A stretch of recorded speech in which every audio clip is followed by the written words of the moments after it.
Hey guys, today I am making a delicious masala focaccia which is perfect for this festive season. So for the dough, I have got 500 grams of strong white bread flour, and to this I'm adding 100 grams of fine salt and 100 grams of fast action yeast. Just give it a little mix, and then to this I'm going to add 380 ml of water.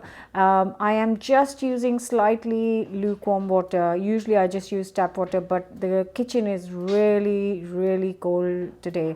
So you can knead this by hand. It is a slightly stickier dough than normal bread, much sticky actually, but I'm just mixing it by hand while I add the water. Once I've added all the water, I'm going to put this on a stand mixer and knead this for around 8 to 10 minutes.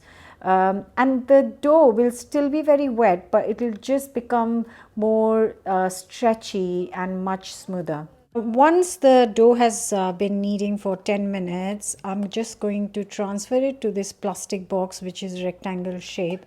I'm adding around 50 to 60 ml of olive oil to this, and then just making sure that the bowl, the plastic box is, you can use any box you like, is properly coated in the oil so that the dough kind of doesn't get to stick anywhere. So that's what I'm making sure of. And I will show you how beautifully sticky and stretchy the dough is. And you just kind of look at that, just kind of transfer it in this oiled box. I'm going to cover and proof this for a couple of hours. The kitchen is really cold, so I'm hoping there is a bit of sun coming in, so I'm hoping to get this nice and proofed in a couple of hours. So yeah, that's how it's looking. So I've got a 20 by 30, roughly 20 by 30 centimeters baking tin, and I'm just adding a good glug of oil. You really need lots of oil in this. This bread is all about olive oil, and just making sure that the sides are properly oiled too, because if you don't oil it properly, the bread will then stick to the tin, and obviously we don't want that. So good amounts of oil, and then you can see that the dough has risen and it's double the size now, and because of the oil that we added on the sides, you can still see a little bit of it. And I'm just going to, as carefully as I can, transfer this without kind of deflating the dough too much. Ooh, yeah, this is why we use that oil. Oh, look at that. And then just stretch as much as you can to the corners of the tin. And now I'm going to let this brew for another hour. Look at that, beautiful.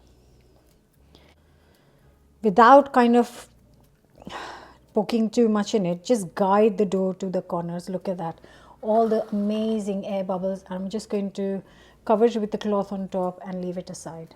So it has been an hour, just about.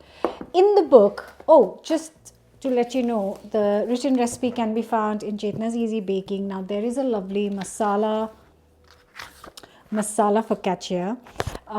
Now I was going to make the masala, but I've got lots of things going on because I'm having a festive party for which I'm making this bread, so I ran out of time. So then I went into the cupboard and found some sun-dried tomato pesto. Brilliant. Let's, ooh, look at that. That has definitely increased in size. Now what we need to do is the fun part. Just, oh, first of all, get some oil in your hands. Really important. And then just make some holes in the focaccia. without disturbing it loads, but making sure there are dents in there. Now I can just leave it as it is alone, but I want some lovely pesto. So I'm just gonna put the tiniest, not loads, just little pieces of pesto all over the bread. It's exactly how I have done the masala focaccia. Instead of pesto, I've used masala. I wish I had not run out of time, but this is going to be equally delicious. Have any of you got my book, Chetna's Easy Baking? And I get lots of pictures on Instagram and Facebook. So if you have made something from the recipe book, let me know in the comments. If you have some other books of mine and you cook something regularly, I would love to know your thoughts. Oh, this is gonna be good. There's so many things you can do with focaccia. I'm sure you've seen many recipes putting rosemary, garlic, onions, all sorts of decoration, festive decoration you can do on that. Anyways, now this is going to go in a really hot 220C oven.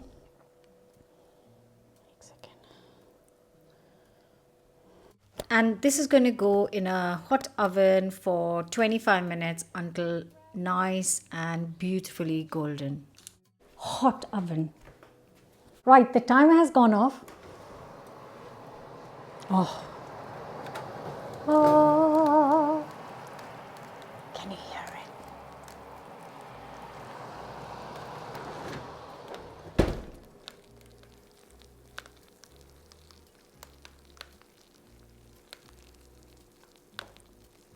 It smells incredible. Now I'm gonna leave it to kind of sit in the tin for 5 minutes before I take it out.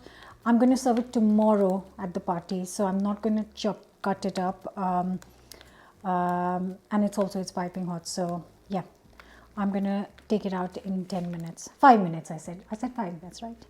I just want to show you the bread itself. It is crispy on the outside, really fluffy. It hasn't got as many air bubbles today.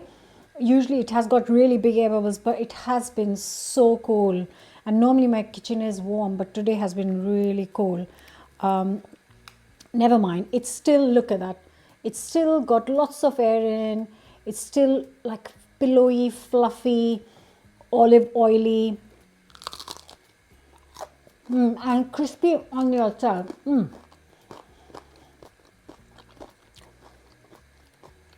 Come on. This with any sorts of dips, at the side of anything, with some cheeses. This is brilliant. I hope you will give this a go. Don't forget to subscribe. I'll see you soon for another new recipe very soon. And that flavor from the sun-dried tomato is delicious.